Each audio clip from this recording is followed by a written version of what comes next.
The driver though, like you have to believe that you are always the best. Moment we cannot fight with those cars.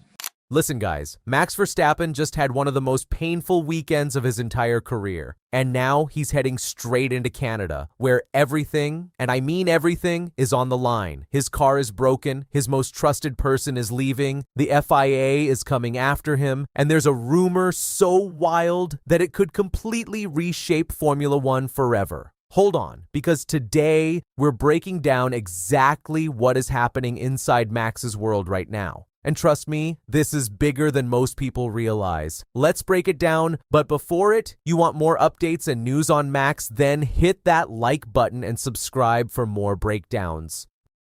The Nurburgring heartbreak and Montoya's warning. So let's start with what just happened this weekend. Max went to the Nurburgring 24 hours, not as an F1 driver, but as a GT3 racer, and honestly, he was absolutely flying. His team built up a lead of over 2 minutes. Max himself was overtaking people like it was nothing, even went on the grass at full speed and still came back fighting. It looked like he was going to win on his very first attempt at one of the most brutal races on the planet. But then, with just 3 hours left, a drive shaft problem killed everything. Dream over. Now here's the thing. Before this race even started, Juan Pablo Montoya came out publicly and said Red Bull should have never allowed Max to race there. His exact words were 200% they should stop him. He warned that one accident could break Max's leg or arm and that Red Bull had too much money invested in him to take that risk. And honestly, after watching that drive shaft fail with 3 hours left while they were leading, you can see exactly what Montoya was worried about. But Max? He simply commented on his teammate's post, "We will be back, mate." No drama, no excuses, just pure fighter mentality. And now, he's heading straight to Montreal, carrying that frustration with him. Red Bull is falling apart.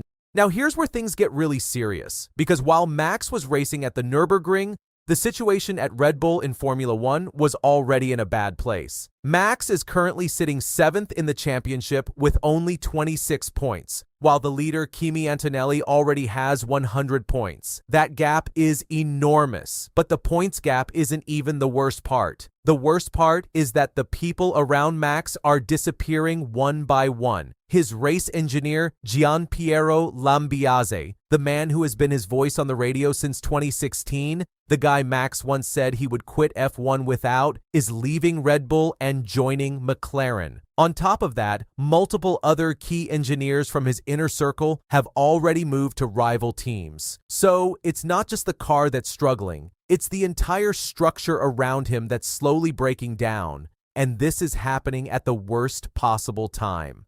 Max versus the FIA and F1 CEO. Now here's something that adds even more fuel to this fire. Max has been very openly criticizing the 2026 regulations all season. He called the new cars anti-racing, compared them to Mario Kart. And when the FIA made small tweaks to the rules, Max basically said those changes were just a tickle, nothing meaningful. And that did not go down well. F1 CEO Stefano Domenicali sat down with Max and told him directly, "Your voice carries weight and you need to be careful how you use it because people can take it the wrong way." Now separately, Juan Pablo Montoya went even further. He said Max should be given penalty points on his license that would push him towards an actual race ban. His exact words were "park him."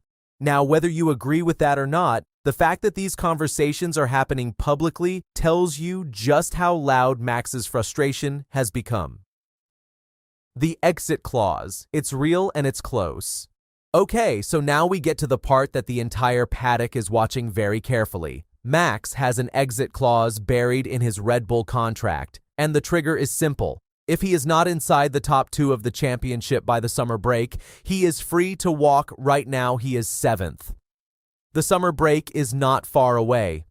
So the math here is very uncomfortable for Red Bull, and what makes this even more interesting is that ESPN reported this clause was specifically added because Max had been worried about the 2026 regulations for years. He saw this coming before the season even started. Red Bull knows this, and sources say they are taking the threat of him leaving very, very seriously. But where does he go? Now, this is the question everyone wants answered. If Max leaves, where does he actually go?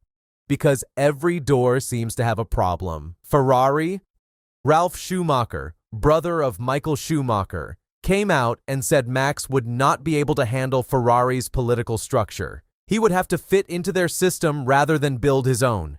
And that is simply not who Max is. Mercedes? Toto Wolff said clearly that he has 2 drivers on long-term contracts and there is absolutely no reason to make changes. McLaren? Zach Brown publicly said he couldn't be happier with Norris and Piastri, so every front door is locked. But here's where it gets wild, because there is a swap rumor quietly growing louder in the paddock. The story is that Max could move to McLaren while Oscar Piastri moves to Red Bull.